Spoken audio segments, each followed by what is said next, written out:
Activate self-exploration mode. For just $988, Lonely Hearts could bring home a perfect companion who could handle everything from household chores to intimate moments. The only thing these artificial partners couldn't do was bear children. The product flew off the shelves, with men rushing to secure their synthetic soulmates. Sensing a gap in their perfect world, the company even developed bionic babies to complete their customers' families. Their philosophy was simple yet powerful. If you had the money, they could make any dream come true. Enter William, their star sales agent, whose life took a tragic turn when he lost his beloved wife. Concerned about his declining performance, the company crafted something unprecedented, a bionic replica of his deceased wife, Amy. This wasn't just any android, they carefully programmed it with sweet memories of William and Amy's life together, creating a perfect copy of his lost love. When William first laid eyes on the bionic Amy, his heart skipped a beat. She was exactly as he remembered, pure, beautiful, just like the day they first met. How would you feel seeing a perfect replica of someone you've lost? Eager to start their life together, he brought her home. As she booted up for the first time, William reached for her hand, drinking in every familiar detail of her face. But even the most advanced technology needs time to adjust.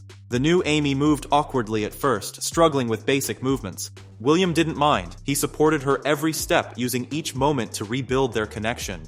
Thanks to her sophisticated programming, within just 12 hours, she had mastered basic tasks, showing promising signs of becoming the companion he remembered. That evening, William's curiosity got the better of him, and he decided to explore Amy's intimate programming features. But let's keep things tasteful and jump ahead in our story, shall we? Later, Amy made her way to her charging chamber, but not before her artificial curiosity drew her to the world outside her window. As Amy's hand brushed against William's diary, she froze. Something in her programming seemed to hesitate, a flicker of curiosity that wasn't supposed to be there. The charging process wasn't just about powering up, it transported Amy into a virtual classroom of sorts. Morning brought a scene of domestic bliss, with Amy preparing a mouth-watering breakfast while William caught up on the news. But the headlines were far from peaceful. Women across the globe were rising up against the tech company, their voices united in protest. Their message was clear: bionic companions shouldn't be designed as submissive playthings. They deserved rights just like any human. A troubling report caught their attention. Bionic companions were being stolen. Amy, puzzled by this news, raised an interesting point. Why steal us when we can only obey our registered owners? William explained the dark truth. Underground organizations were hacking and resetting bionic companions to sell them on the black market. It was precisely why the company relied on William to track down and recover these stolen artificial beings. As William hurried off to work, Amy remembered her nightly training. Following her programming's instructions, she headed to the dressing room. After all, looking presentable was part of her daily routine. While Amy was at home, William arrived at work to receive his latest assignment. Intel had pinpointed a secret trading spot for stolen bionic companions, and William was tasked with the rescue operation. At the location, a desperate bionic woman attempted an escape from the villa, only to be betrayed by the restrictive collar around her neck.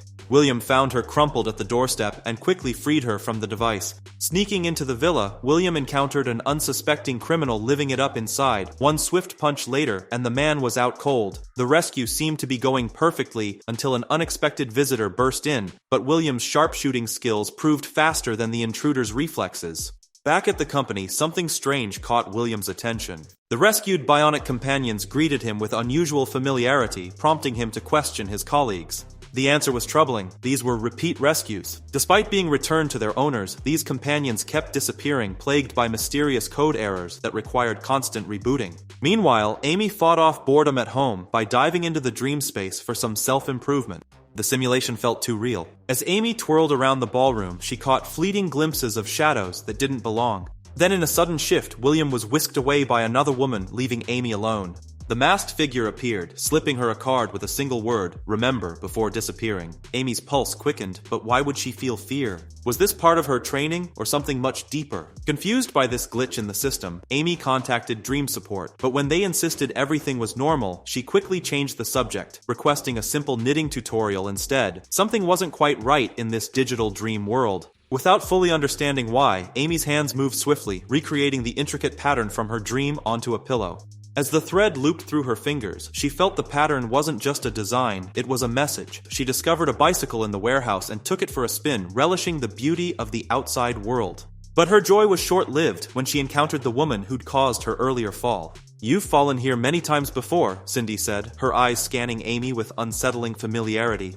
"And every time you forget." time is running out for both of us. Amy returned home to share her experience with William, proudly presenting her handmade pillow. But instead of joy, William's face darkened with concern.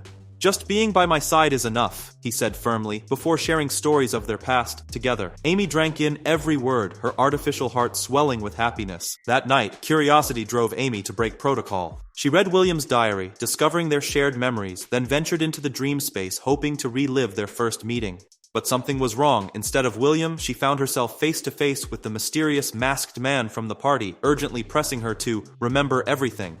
William's timely intervention pulled her from the troubling dream, but once Amy was safely charging, he discarded her lovingly crafted pillow with unexpected hatred. The next day brought William face to face with a haunting case, a bionic companion who'd been evading capture for years. He tracked her to an office building, where she'd been passing as a receptionist. But when he revealed her true identity, her response shook him to his core. Rather than return to her owner, she chose to leap from the 18th floor. Though she couldn't die, her act of rebellion terrified William. Bionic companions weren't supposed to have free will or self-awareness. What if they turned against their owners? He rushed to his boss, advocating for a halt in sales, but profit spoke louder than precaution. The boss dismissed his concerns with a cold warning: raise such ideas again, and he'd be looking for new employment.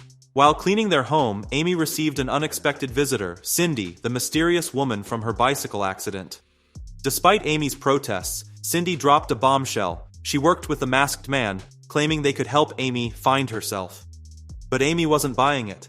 In her mind, they had to be criminals from a secret organization trying to kidnap her. After sending Cindy away, Amy sought comfort in William's diary once again. Each entry painted a picture of deep, enduring love, strengthening her resolve to trust William over these strange intruders. When William came home that evening, however, his mood darkened at the sight of a new bird-patterned pillow Amy had made to replace the missing one. Learning about Cindy's visit sent William into action. He called his friend Baldy, and together they hatched a plan to spy on Amy's dreams using special glasses. They had to unmask this mysterious figure who kept appearing in her subconscious.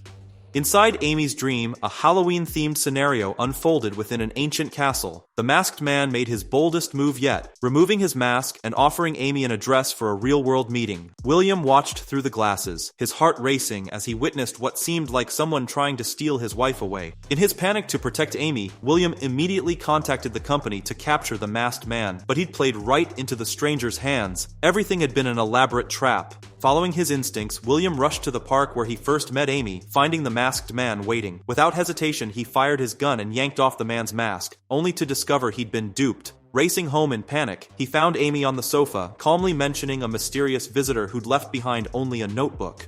But finally, William had to reveal the truth. Amy had been kidnapped multiple times by Jack, the masked man, and each time William had risked everything to save her. To protect her from the trauma, he'd had her memories erased. But before they could process this revelation, Baldy called with terrifying news. He'd barely survived an encounter with Jack himself. As they planned their next move, Baldy shared a crucial warning. Dream walking had strict rules. Death in a dream meant eternal sleep in reality. Despite the risks, William connected to Amy's dream space for a final confrontation with Jack. He commanded Amy to run to safety before facing his nemesis. As the dream crumbled around them, Amy watched William and Jack locked in their battle. For so long, she'd been caught between them, trapped in a world where her choices were made for her. But not anymore. This time, she chose her own path. "I don't belong to either of you," she whispered, turning her back on the two men who had stolen her past. As she walked into the light, she felt something: new freedom, real freedom. Two figures there desperately urged her to remember her past, but their pleas were cut short by chaos erupting from the woods. The dream space filled with people until William's shouts cleared them all away, leaving just the two rivals. As they clashed in combat, Amy watched from the shadows, witnessing everything. But time was running out. Her battery was critically low, forcing Baldy to terminate the connection. Back in reality, William raged at being pulled out before finishing Jack off, but Baldy reminded him that dream murder carried real-world consequences. William's response was unwavering. "Everything is worth it for Amy. Do you think William will save Amy, or is there more to this story than meets the eye?" William, determined to protect their marriage from Jack's influence, decided to erase Amy's memories yet again.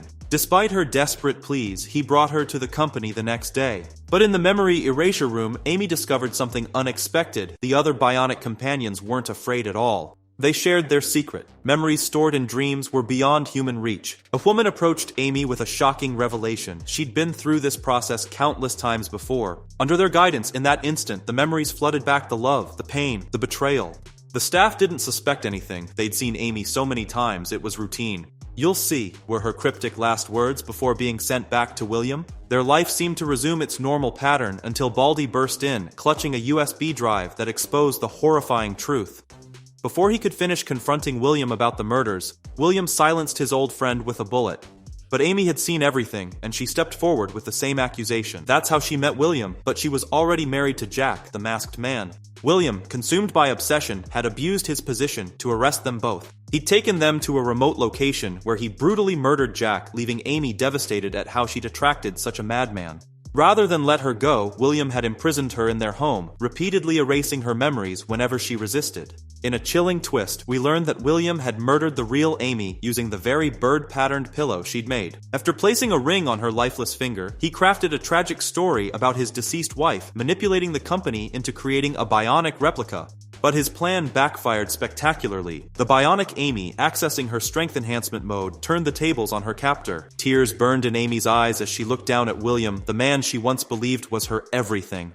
"But now, I reclaim everything you stole from me." His screams grew louder as she twisted harder, punishment for stealing her life and memories with Jack. Amy's grip tightened on the bird-patterned pillow, the very object that had once stolen her life. The truth about the Bionic organization finally emerged. They'd orchestrated everything. While Jack had indeed died at William's hands, Cindy had been posing as the masked man to help execute their plan. Amy's method of storing memories in dreams became the key to freeing all Bionic companions, championing their rights and freedom.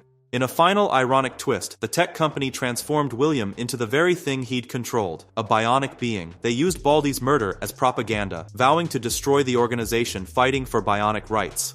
If you enjoyed this analysis, don't forget to hit that subscribe button for more engaging movie breakdowns.